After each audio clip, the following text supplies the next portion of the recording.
Hello, everyone.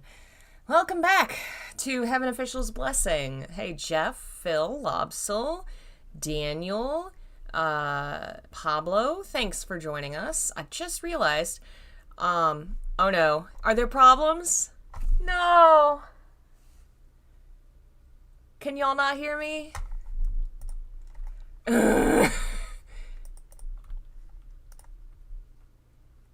Oh no!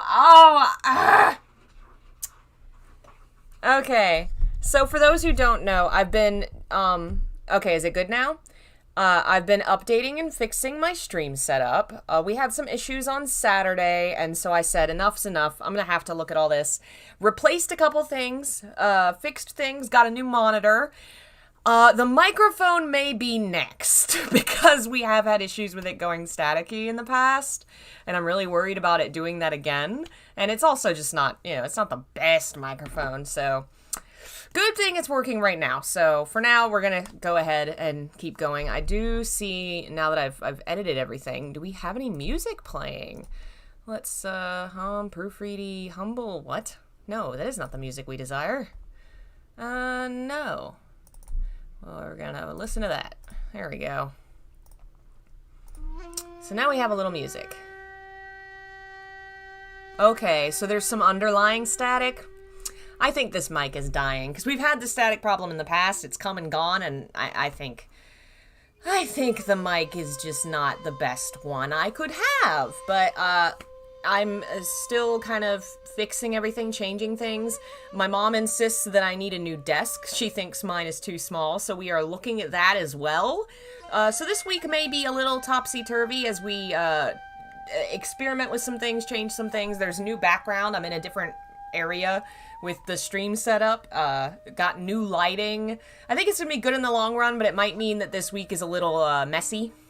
This will be the only stream I do today because I am dead tired. On top of all the setup changes, I've also been working on house things. We moved into this house about 7-8 months ago, and our garage is just full of crap that needs to be gotten rid of, and we just haven't done it because other stuff's been going on. So while I did 2 for 1. I went out and bought things I needed for the stream setup and got rid of things in the garage. So without further ado, we are reading Heaven Official's Blessing this week. No, don't play that. I'm trying to pull up this. Oh, and Bob is at the door, and Bob wants in, so I will go let Bob in, and then I will go back to the book.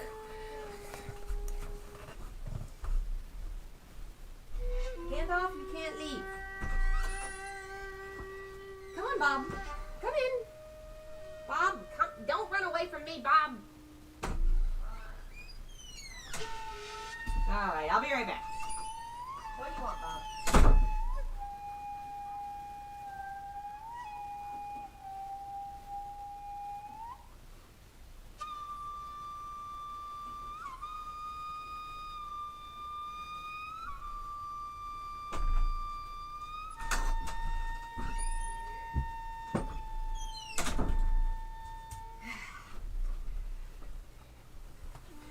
Bob's been in a bad mood all morning because I was gone for half the morning, and he doesn't like it when I leave the house. He's very upset. So, we are reading Heaven Official's Blessing, the story of a god of bad luck, and navigating his way back into the world of heavenly politics. This chapter, chapter 33, we dropped off with our previous episode was the end of a mystery. We closed off the mystery of the Desert Kingdom and everything that was going on there. And so now, Xie Lian, I think Xie Lian, is back in heaven. He was summoned for this big meeting. He thought it was about the whole mystery that just happened, but then turns out it looks like everybody's waiting for him, and he's not sure what that means. He's a little nervous. So, chapter 33. In the Great Martial Hall, Crown Prince meets Crown Prince 3. Hello, Julie, and everybody else joining us. Thanks for hopping in. Let me move this a little bit more. I just realized my fancy new monitor is not on. I forgot to turn on my new monitor, so I'm not using it right now, I guess. Next time it'll be nice to have the book on one screen and the setup on the other. Ling Wen approached the throne, dressed all in black and without a word or smile. She drew a line through an item on her memo. My lord, there are a few heavenly officials still on patrol in the mortal realm, unable to return. Junwu nodded. They have already reported in. Ling Wen acknowledged the response, and Junwu turned to Xie Lian. Jianli, I am sure you're curious as to why you've been summoned here today. Xie Lian still had his head bowed. I can guess. However, I'd assumed the matter with General Pei Jr. was already settled. Just then, a man's voice rang out. Whether it's been settled is yet hard to say. The voice that came from behind was lyrical. When Xie Lian turned his head to look, a martial god stepped into the great hall. His hand resting on the hilt of his sword, he walked towards the front. When he passed by Xie Lian, he stopped in his steps, and the corners of his lips lifted. Your Royal Highness, I've heard much about you. This martial god looked to be about 26 to 27 years old, graceful and confident in his actions. Looking at his face, Xie Lian thought he looked even more handsome than the statue he saw at Mount Yujun. It was the kind of handsome that could definitely steal hearts. Very much the charming type. Xie Lian didn't respond. He continued, Our little Pei has been in your care. I've definitely offended him, Xie Lian thought. He returned the greeting. Please don't trouble yourself over it. I've heard much about you as well. The words I've heard much about you were certainly not a lie. In the past few days, Xie Lian had skimmed through his scroll and briefly read through the legends of some of the more famous heavenly officials. One of them was General Ming Guang, Pei Ming. So this guy that's just walked up and been all snooty is the ancestor guy of the dude that we just got arrested for crimes. Remember how that guy kind of works for a bigger, more famous guy that has the same name because they're like ancestors and, heavenly politics. So this is the dude who's, call it grandson we arrested, and he's not exactly happy about that. The martial god of the north was skilled in battle, but the most talked about thing among the mortals were stories of his many affairs. That's that also, the very first arc we went through, I almost forgot, the very first arcs of the story with the ghost bride. The ghost bride that was so heartbroken because the person that was going to marry her never showed up, never came around. The guy was him. So both stories have involved him so far. The first one was about the woman he scorned, and the second one was about his criminal grandson. So he's just 0 for 2. The most talked about thing among the mortals were stories of his many affairs, good and bad, within wanton alleys. The good stories had Pei Ming using copious amounts of gold to help save a pitiful prostitute from the brothels. She fell in love with him and forever remained pure and true to await his return. The bad stories had Pei Ming traveling thousands of miles to spend a one-night stand with a married woman, etc., and so on. On some level, Pei Ming was an inspiring man. After reading through his stories, Xie Lian thought it was quite unbelievable that after so many years, only one Xuanji that came out of that way of life. In other words, Xuanji was the ghost bride. He's saying, I can't believe there's not more angry female ghosts haunting this guy. Because Pei Ming was skilled in both battle and in love, many of his rivals and fellows loved cursing him to go die, and even better if he'd die from syphilis. But his life force was tough and he never got infected with anything, even after the many flowers he'd picked. He wouldn't die, and he'd even live longer than most of his fellows, until finally one day he lost a battle. Everyone laughed, thinking, at last it's his end. But then lightning crashed and thunder roared. In that moment of danger, he ascended to the heavens. Those who didn't die by his hand probably all died from outrage. After ascension, Pei Ming didn't change his way of life, and the scale of his tales of promiscuity greatly expanded. From fairies and lady officials to female ghosts and demons. As long as they were beautiful, he would pluck them. Nonetheless, his favorite type was still the charming ladies of the mortal realm. Many indecent love stories had him starring as the main male lead, and if it wasn't for Xie Lian's method of cultivation that demanded purity of body and mind, he probably would have read a couple of those books just out of curiosity. Thus, in addition to his role as the martial god that ruled the north, the mortal realm also worshipped him as the god of love. Even some officials would turn around and secretly pray to him should they bump into him in the heavens, hoping for some fortune in love. It had to be said that although similar, the title was definitely better than Feng Xin,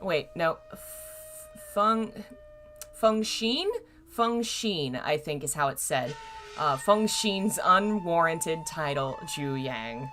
Are we saying he had sex with ghosts? Yes, he did. He had sex with all the people, all the women of all the realms. This guy gets around. All the heavenly officials present in the hall knew in their hearts what "I've heard much about you" meant, and many roared with laughter in their minds. After the pleasantries, Xie Lian said, "What does General Pei mean by not necessarily settled?" Pei Ming snapped his fingers, and a corpse floating in midair suddenly appeared to be in the middle of the great hall. Strictly speaking, this floating body was an empty shell. It had no soul, completely empty on the inside, but it was covered in blood from head to toe, so it was no different than a corpse. To have something like this appear before an elegant crowd like the heavenly officials was a shock. A moment later, Pei Su was also brought in, but he still looked indifferent and apathetic, even with shackles binding his person, his head bowed low, unspeaking. "General Pei, what's the meaning of this?" Xie Lian asked. Pei Su knelt down within the great martial hall, and Pei Ming replied, "A few days ago, I went to visit little Pei, and he mentioned something interesting." Pei Ming paced half a circle around Xie Lian and smiled. "I am quite familiar with little Pei's ability. Even if his clone's powers are reduced and nowhere near the same as his true self, it's still quite competent. It's still capable of fighting evenly with a savage ghost. However, he told me there was a mortal that was able to beat him to the point where he had to relent. Now isn't that interesting?" Pei Ming continued. "And so I questioned him. Apparently at the time there was a red-clothed young man next to your Royal Highness while you were at the Banyu Pass." Hearing the words "red-clothed" made all the officials present shift expressions. Then Pei Ming's following words made them all agitated. He said, "And this young man in the dark was able to eradicate all the menacing Banyu soldiers in a flash. Now, your Royal Highness, might you enlighten us who this red-clothed young man might be? If it wasn't a savage ghost, then it must be a supreme, and one that could kill hundreds of savages in a flash, dressed in all red. Anyone could guess who that young man could be, yet no one wanted to be the first to say the name." Xie Lian stole a glimpse at the mute Pei Su and replied a little unnaturally, "Really, about that, I really don't remember it well. There was also a caravan that was trapped in the Banyu Pass at the time, and we spent a few days together, so maybe it was someone from the caravan." He's a great liar. Just good job. Pei Ming smiled. That can't be right, your Royal Highness. According to little Pei, you and that young man were abnormally close. Not like someone you've just met for a few days. How can you not remember?" "No, you're wrong. That was the truth. It really was only just a few days," Xie Lian said. Xie Lian thought, actually. Which is, yeah, it's true. He only knew him for a few days. They just clicked very well. Nevertheless, his expression gave nothing away. Just then, from the sidelines, a white-clad cultivator casually waved his whisk and spoke up.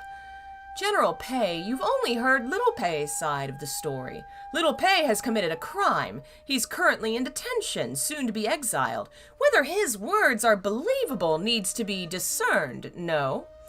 Then we shall see if General Nanyang and General Zuan Zhen can give us a hand," Pei Ming replied. Following his line of sight, Xie Lian found Feng Xin and Mu Qing someone was very kind enough to comment on some of the names in one of the comments on these videos and share the pronunciation. I'm trying to remember and associate it with the names. Those are the two kind of demigods that went with Xie Lian on this little adventure to help. So, Feng Xin Mu Qing. Feng Xin Mu Qing. Following his line of sight, Xie Lian found Feng Xin and Mu Qing standing separately on the southwest and southeast corners of the hall. Feng Xin looked the same as in his memories, standing tall and straight, his eyes determined, and brows always slightly furrowed, as if there was always something annoying him, but really he wasn't annoyed at all. Just, I love that guy. Mu Qing, on the other hand, was somewhat different than he remembered. Although his face was still pale as chalk without much blood, his thin lips pursed, his eyes half-lidded, there was a cool air of, "Don't talk to me," surrounding him.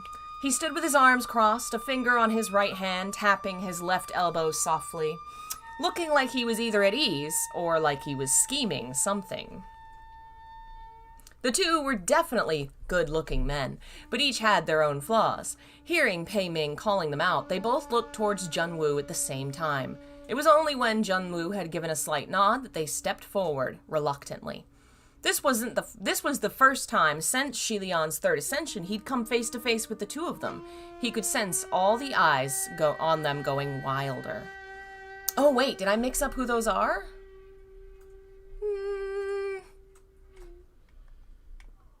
Okay, those are either the... Let me double check and make sure I've not confused which characters those are.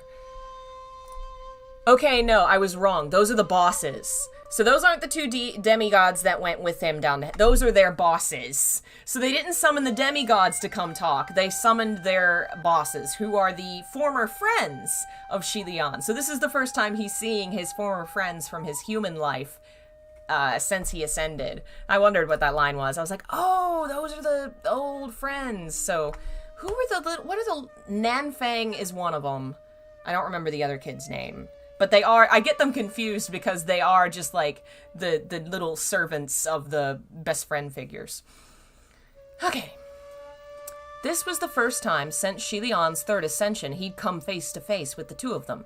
He could sense all the eyes on them going wilder. Wild was inevitable.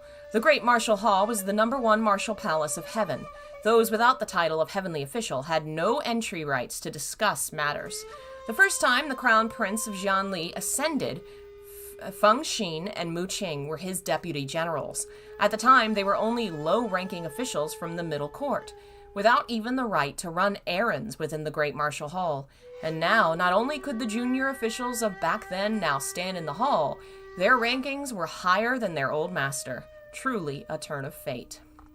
The three of them looked at each other, eyes flitting all over, stealing glimpses at each other but pretending not to care. Who knew what the other two were thinking? However, Xie Lian could roughly guess why Pei Ming had called them out to help. As suspected, Pei Ming said, "General Nan Yang and General Xuan Zhen have both fought with Hua Cheng before." Wait, I think Hua Cheng. I think it's more like Hua Cheng. They have both fought with Hua Cheng before. I'm sure they have the authority to speak regarding the weapon of that person. So, the point of bringing forth the empty shell Azao was to inspect its wounds. Feng Xin and Mu Qing slowly approached the floating body. Xie Lian himself took a few steps forward to take a look, but there was so much blood darkened into black spots it was hard to tell anything. Oh my goodness, Delvin and Daniel, thank you so much. You're both so lovely. And I will take that cup of coffee. Thank you. It was hard to tell anything. The other two, faces austere, took their time in their inspection.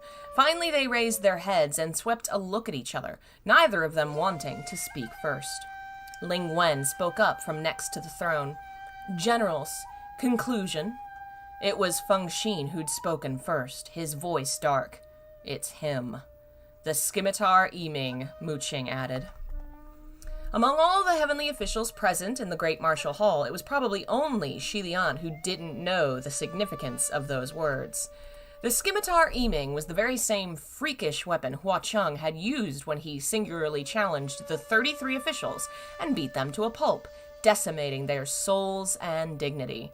Within the great martial hall, the heavenly officials started whispering to each other, the eyes watching Xie Lian unreadable. Pei Ming had attained his objective. Many thanks to the two generals for confirming this fact. If the red-clothed young man who traveled next to your Royal Highness really was that person, then this whole matter is going to be more complicated. The white-clad cultivator from before spoke up again. Excuse me. General Pei, are you saying His Royal Highness, the Crown Prince of Jianli, colluded with a supreme ghost king specifically to frame General Pei Jr.? Both times when the cultivator spoke, he was on Xie Lian's side, so we had to take a look at who exactly this curious cultivator was. What he saw was a cultivator with clear, bright eyes. He had a whisk between his arms, a long sword carried on his back, and a folding fan tucked into his white jaded belt. His form was graceful and elegant, his expression spirited. He looked familiar, but Xie Lian couldn't recall when he'd met anyone like this. Pei Ming also glanced at him, but it was the look of an irritated elder who didn't want to deal with children. He shook his head and waved dismissively, withdrawing the floating empty shell that was Azao, then turned around and continued his argument. It may not be collusion, except that person is powerful and wicked. Who knows if he might have used deceptive tricks to blind His Royal Highness? Ah yes, deceptive tricks like blatant flirting. His intention was to make Hua Cheng out to be the real perpetrator behind the chaos of Banyu Pass. Xie Lian rebuked, General Pei, even if you don't believe me, you should still believe in the Windmaster. Back in the Sinner's Pit, General Pei Jr. admitted to the crime of luring passerbys to the Banyu Pass with his clone, and the Windmaster heard everything. Pei Ming glanced at the white-clad cultivator again. Xie Lian continued, Besides, since we're both here at the Great Martial Hall, you can very well ask our Lord whether I have traces of any spells of deception on my person. Junwu, who sat high above, remained calm and unchanging, meaning Xie Lian was cleared. Xie Lian continued, General Pei, let's keep things clear and separate.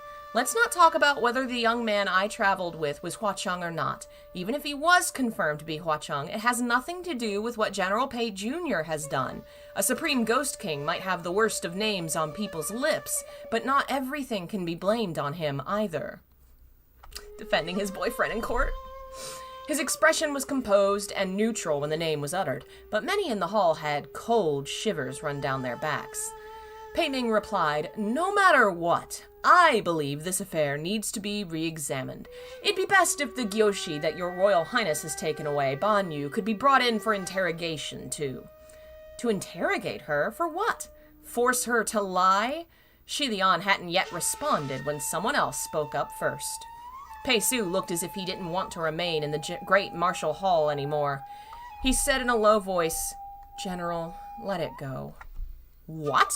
Pei Ming was irritated. There isn't any spell of deception. It's all my doing. I've disappointed you, Pei Su confessed. Pei Ming was in the middle of clearing his name, but then he went and said this. Pei Ming turned cold and said darkly, What enchantment concoction did that Banyu Gyoshi feed you? Shut your mouth. However, Pei Su raised his head. Let it go, General. Little Pei isn't afraid to admit to things he's done. Since I've been caught red-handed, I'm not afraid to receive whatever punishment. Pei Ming's face was written full of the shock of, You've always been so mature and competent. Why did you suddenly go nuts today? He was just about to kick Pei Su over the head to wake him up when Junwu spoke. Enough. The moment he spoke, Pei Ming withdrew his leg and bowed. Junwu spoke languidly. The matter of the Banyu Pass is settled. Take little Pei down and exile him in the next few days.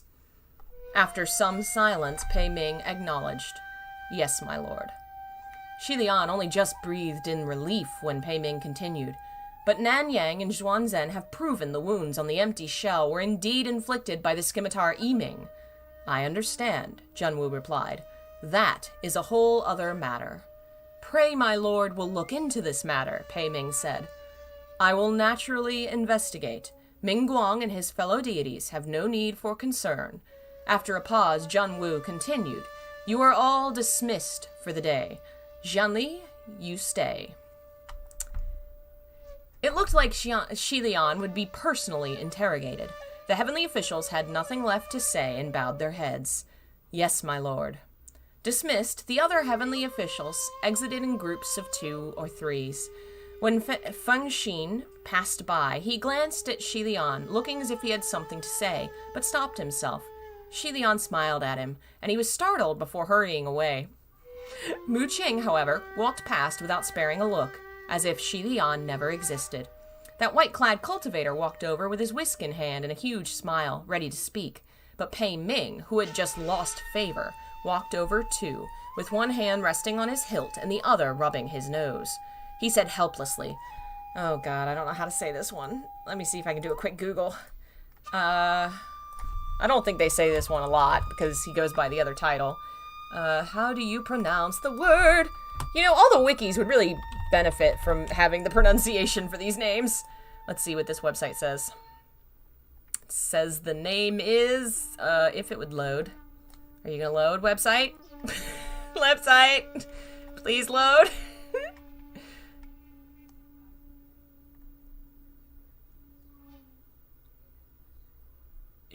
Queen Juan? Is that what it's saying it? Okay, well, the website says it might be Queen Juan. Can people from Twitch and Facebook see your replies? Yeah, in the video, all replies from all locations are here, though it doesn't always show them to me because this program is not perfect. It does look like someone from one of the other sites is giving me a pronunciation. It is, can I read it? Banyue? Banyue. Banyue. Okay, now it's showing up. Oh, thank you, Twitch member Gimv Sen is saying it is Shur Ching Shuan. Shur Ching Shuan. Alright, I will have to continue practicing that one. So that's a character we're meeting, well, we've met before, but we're meeting kind of personally for the first time. So that means his last name is Shuan? Shu Ching Shuan? So, Ching Shuan, for your brother's sake, can you not stir up trouble? The smile disappeared from the face of the white-clad cultivator. General Pei, there's no need to use my brother against me. I'm not afraid of him. You... Pei Ming was enraged, but couldn't do anything. Finally, he pointed at him. You've really done little Pei in now. 200 years of exile? The white-clad cultivator swung his whisk wildly. That's little Pei's own doing. This has nothing to do with me. Looking like he didn't want to continue to quarrel with Pei Ming, the white-clad cultivator stormed off. Xie Lian thought Pei Ming might stick around to taunt him further, but he didn't, and exited the hall willfully. In the large and spacious Great Martial Hall, the only one who remained besides Jun Wu and Xie Lian, who was below the throne, was actually the Crown Prince of Yong'an. I'm gonna say this so wrong. Oh, Xuen. Xuen? Okay, so it's Xuen. Shurqing Xuen. Shurqing Xuen. Shurqing Xuen. I will get it one day. This is another... the Crown Prince of Yong'an, Lang Qianqiu. They've got to stop throwing new names at me. Xie Lian was curious. Qianchu? Qianchu. So Q's are C's. Q's are C's. Okay. Whew. Xie Lian was curious. Why did he stay? When Xie Lian approached, he had his eyes closed, fast asleep while standing. Xie Lian didn't know whether to laugh or cry, and felt quite awkward. Oh my lord, I just got 1 million YouTube comments. Oh geez. I was getting confused, Jeff says. Yeah, I don't know how they look, how the comments look on your end or how you're seeing them. My feed doesn't come in evenly between Twitch and Facebook and YouTube. Hi, if you're on other platforms. Sorry if I haven't seen your comments. I'm seeing Twitch and YouTube, so maybe it's working now. Okay, so we said it was Chuanchu.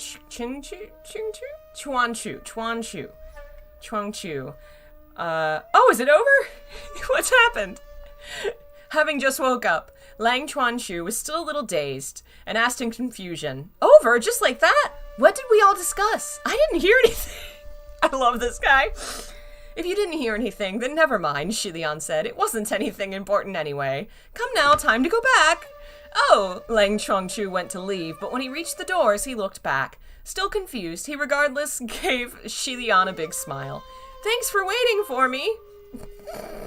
Thanks for waking me. I read that wrong. Xie Lian waved at him with a smile. When everyone had finally cleared out, Xie Lian slowly turned around. Jun Wu descended from the throne, hands behind his back. He came before Xie Lian. Crimson rain sought flower, the scimitar eeming. Xie Lian was like a cat picked up by the scruff of his neck, and he involuntarily straightened up. So, what is going on? Jun Wu questioned. Xie Lian looked at him and then suddenly kneeled. Before Xie Lian's knees touched the floor, Jun Wu reached out and held his elbow, preventing him from kneeling. He sighed. Xianli. Xie Lian straightened once more, his head bowed. I'm sorry. Jun Wu watched him. Then do you admit to your wrongdoings?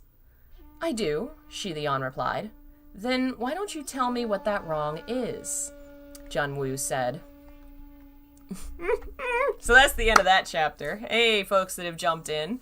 There's actually a note from the author translated here. It says, everyone knows me, right? Other than the main ship, everyone is straight. There are no male characters who will spark love. I see in the comments a lot of people are torn over this. Oh, man. Oh, cool. So she goes on to discuss how in her stories she tends to focus on one romantic pairing and doesn't do really any others, except for in her first novel, which was one of the main exceptions, which I think is really cute because I remember there's a pair in that book that doesn't ever really kind of, I think, get confirmed, but everybody thinks it's basically confirmed. So I guess that's her saying, yes, it is basically confirmed. Cute. But yeah, she's basically saying there will only be one romantic pairing in all her books because that's all she just focuses on. Alright, chapter 34. In the Great Martial Hall, Crown Prince meets Crown Prince. Xie Lian was silent, and Jun Wu shook his head. I didn't think you would know. So basically he's like, I'm sorry I did wrong. And he's like, what did you do wrong? I don't know. I made a friend. The martial heavenly emperor inclined his head, gesturing for Xie Lian to follow, and the two of them walked slowly towards the chambers behind the hall. As they walked, Jun Wu, with his hands cradled in front, commented, Xianli is all grown up now. Naturally, Xie Lian didn't dare answer that comment. Jun Wu continued, 800 years ago, when I sent you down, I told you to keep periodic communication with me so you wouldn't be rolling in the mud all by yourself. But the moment you went down, all communication was cut and you had to torment yourself. You've been ascended for some time now, but not once have you reported to the Great Martial Hall. If anyone else was this impertinent, the palace of Ling Wen would have reproached them directly. Pei Ming is the only straight one. Yeah. That seems fair. Though doesn't, there is kind of a romantic pair in this story. Like, she doesn't actually go anywhere. It's like past drama. But, one of the characters has a previous female love interest, but I guess she doesn't count it because it doesn't go anywhere. If your apology was for those few sword stabbings, let it go. You said so yourself. Everything can be forgotten after stabbing. Xie Lian grimaced. How could I forget? Apparently, that's something he said. I wonder if we'll cover that at some point. What's the Martial Hall? So that's, like, all the gods have their own special house, and Martial Hall is a famous, this is our house, our Martial Hall. The Great Martial Hall, whatever they're calling it, is basically, the best house. It's head god's house. So Jun Wu's house is the Great Martial Hall. Then look to the future. There is still much we need you for. Xie Lian rubbed his forehead. Xianli is but a lowly rubbish god without power. There is no need for me. I only ask not to be burdensome. Why depreciate yourself? Didn't you perform splendidly in the last 2 cases? Jun Wu said. Except I may have offended General Pei. Mingguang is fine. I'll watch over him. You don't need to worry. However, Jun Wu turned around. Tell me, what kind of extraordinary character did you engage with when you descended this time? Xie Lian raised his hand. My lord, I swear I did nothing. Just one day by chance, I encountered an interesting child on the road and we spent some time together. I didn't think much of it. Junwu nodded. Chance encounter, child. Supreme Ghost King. Xianli, you do know that if Ming Guang was to question you further and you had confessed this in front of the other officials, what the consequences would be. No one would believe you. Xianli knows, Xie Lian replied woefully. So I am grateful for my lord's timely intervention. My lord, you're not actually going to interrogate me, are you? I wouldn't collude with the ghost realm. These are all absurd concerns. Naturally, I know you would not intentionally collude with the ghost realm, Junwu said. I am grateful for my lord's trust, Xie Lian replied. However, with things thus, it may no longer be appropriate to send you to investigate an important matter that has surfaced. What is it? Xie Lian inquired. At this time, the two of them had reached the chamber behind the Great Hall. The Great Hall and the inner chamber were separated by a large mural, the front depicting the golden palace towering through a sea of clouds, radiant and brilliant. The backside of the mural was another depicting mountains and valleys of over 10,000 miles. On the map, there were many tiny pearls like stars. Each of these stars marked a great martial temple in the mortal realm. A pearl embedded on the map meant there was a great martial temple built there. 800 years ago, when Junwu brought the Xie Lian who had ascended for the first time to the inner chamber, the pearl stars on the mural weren't as dense. But now the shimmering jewels seemed to be plentifully bestrewn, overwhelming in their radiance. Junwu stood before the mural and spoke. 7 days ago, many saw with their own eyes a dragon of fire abruptly soaring to the sky from a forest in the east. Xie Lian's face grew serious hearing those words. Junwu, with one hand behind his back, used the other and softly knocked on the mural once. The dragon of fire lasted for 2 incense time before burning out. In that time, many witnessed the sight, but not a single person was injured. Do you know what that means? The spell for ascending fire dragon emits intense flames that do no harm. It's a call for help, Xie Lian replied.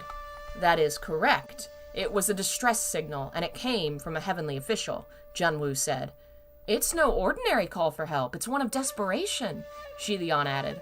The ascending fire dragon spell, with its intense flames that would not harm, took an immense amount of power. If the casting official was not careful, they could very well implode and destroy their spiritual core.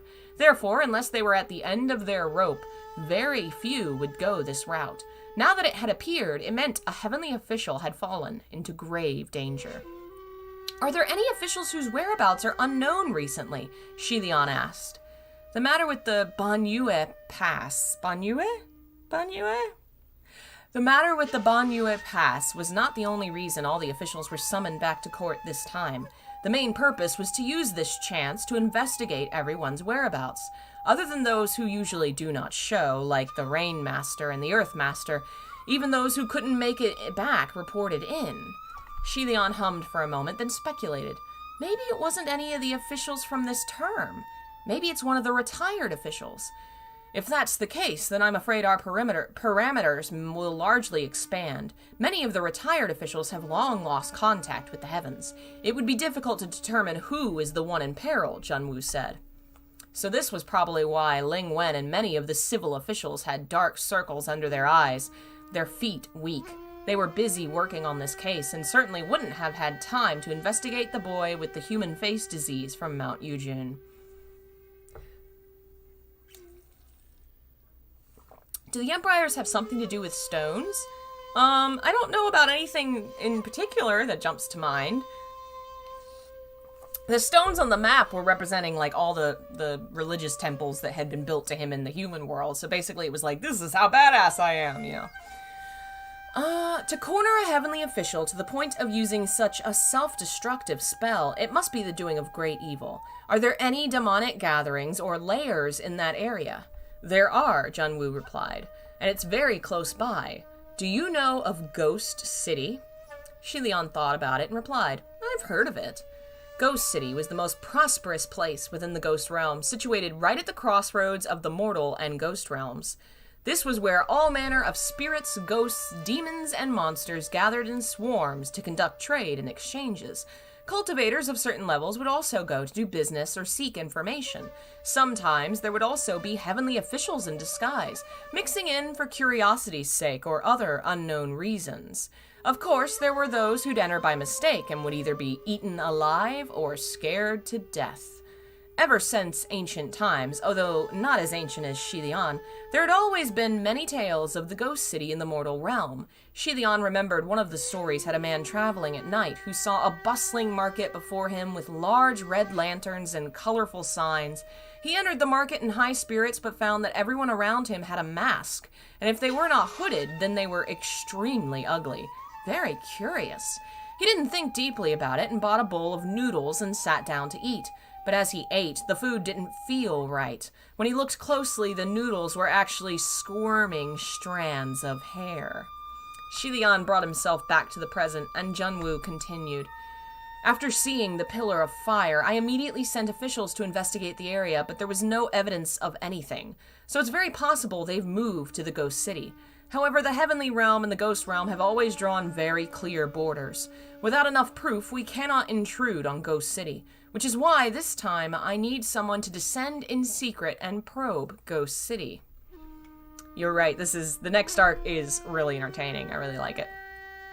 We can't alert the enemy and have them move again. Is that why this couldn't be discussed openly at the Great Hall with everyone and let too many know? Xie Lian said. That is correct, Junwu replied. Then my lord, pray give Xianli the command. The first candidate I had in mind was originally you, Junwu said. But for this, it may be inconvenient for you to go. How would it be inconvenient? Xie Lian asked. First, the east is ruled by Lang Qianshu. If you should go, you must cooperate with him, Junwu said. Xie Lian responded, that would not be a problem. Please do not worry. Second, Junwu continued, do you know whose territory the ghost city sits in? Taken aback, Xie Lian said, unsure, is it Huacheng? Junwu nodded slowly, and Xie Lian's guess was confirmed. But then something else came to mind. The pillar of fire in the eastern forest blazed up 7 days ago. Coincidentally, it was 7 days ago when Huacheng left Pukui Shrine. The timing was impeccable. Was there a connection between the two events?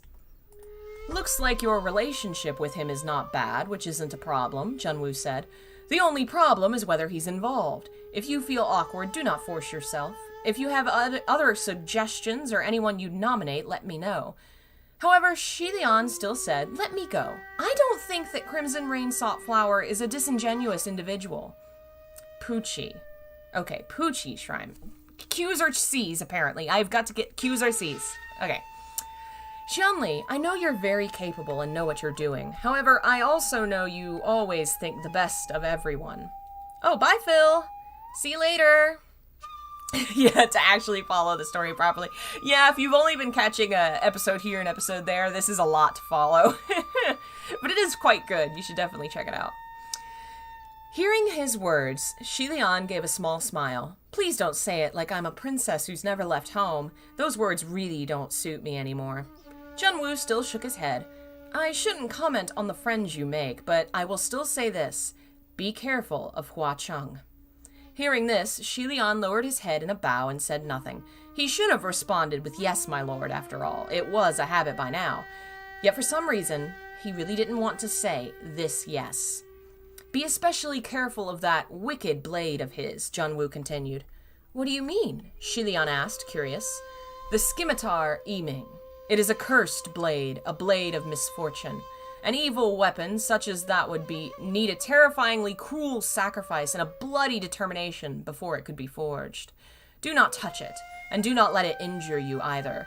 Otherwise, the consequences would be unimaginable, Junwu replied. Xie Lian couldn't tell where his sudden surge of confidence came from, but inwardly he thought, is it Sun Long? I think it's Sun Long probably wouldn't strike him with a blade. I don't think my boyfriend would hurt me. God, I love him. Still, he responded, Xianli understands. Junwu nodded again. I will naturally be at ease with you taking this case. If you don't feel any awkwardness, then even better. But still, going on this mission by yourself may be too much. Are there any other officials you'd like me to appoint to this case? It really doesn't matter, Xie Lian said after some thought, but preferably someone easy to get along with. It'd be good if they're powerful, so they can lend me some spiritual power from time to time. Junwu smiled. You struck out both Nan Yang and Zhuan Zhen with the first condition. Truly, no one could say that Feng Xin and Mu Qing of today were personalities that were easy to get along with, and Xie Lian started chuckling too. How goes between the three of you? Have you spoken with them yet? Junwu asked. The Heavenly Emperor himself never entered the communication array, and thus was unnaturally unaware of the buzzing chit-chat that went on among the officials. We've spoken a few words, Xie Lian replied. It's been so many years, and yet you've only spoken a few words, Junwu inquired. Oh, that's right. I heard when you ascended this time, you destroyed many of your fellow officials' palaces and properties, and one of them was Nanyang. Xie Lian argued back, I paid back the debt, all 8,880,000 merits. And for this, I need to thank my lord for giving me the opportunity to go to Mount Yujun. Thank Nanyang, Junwu replied. I heard Ling Wen say it was he who privately approached her and said there wasn't any need for you to pay back the reconstruction cost. Xie Lian was stunned. I didn't know about this at all.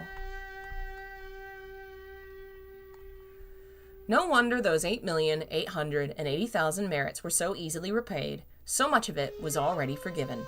Yet at the time, it was the palace of Nanyang that was the most damaged. They say half the golden roof collapsed. Nanyang made sure Ling Wen would not tell you, so naturally you were unaware. Since he did not want you to know, then it would be best to keep pretending you're ignorant. Xie Lian didn't know how to feel about this. Complicated and bittersweet. His mind was clouded and all over the place. At last he sighed soundlessly and thought, Truly, in this world, the words "don't tell anyone" are empty. Bye, Daniel. Thanks for joining us. Junwu contemplated for a moment, then said, If Nanyang and Zhuan Zhen will not do, how about the Windmaster? Xie Lian pondered the option. Lord Windmaster is very good, but I don't know if she would want to go on this mission with me. The Windmaster is powerful, Junwu said. A lively person who enjoys making friends and thus matches your first condition of easy to get along with. After the business with Ban Yue, the Windmaster has a good impression of you as well. I think the two of you will be all right. If you do not have any other questions, descend with the Windmaster and investigate the Ghost City. Also, yes, Junwu said languidly. Work hard, but do not force yourself. Xie Lian was startled by those words and smiled. What is my lord saying? I'm not forcing myself. Junwu patted Xie Lian's shoulders. Return to the palace of Jianli to rest for now. I'll send word to summon the Windmaster. Xie Lian blinked. I don't have enough merits, so no palace has been erected. The palace of Jianli from the past has long since been torn down, so what palace? I've granted you a new one, Junwu said. You cannot possibly always squeeze into that broken-down little shrine. Xie Lian left the great martial hall and was led to the palace of Jianli by a junior official from Junwu's palace. This palace of Jianli was practically exactly the same as the one he'd had in the past. Red glass walls, sumptuous and elegant. He stood outside the palace gates for a long time, but not a shred of desire to enter came to him. The scrap immortal was still best suited for a scrapped shrine after all. A proud and glamorous heavenly palace like this wasn't a place he could stay. He loitered outside the entrance and waited for the Lord Windmaster to come find him.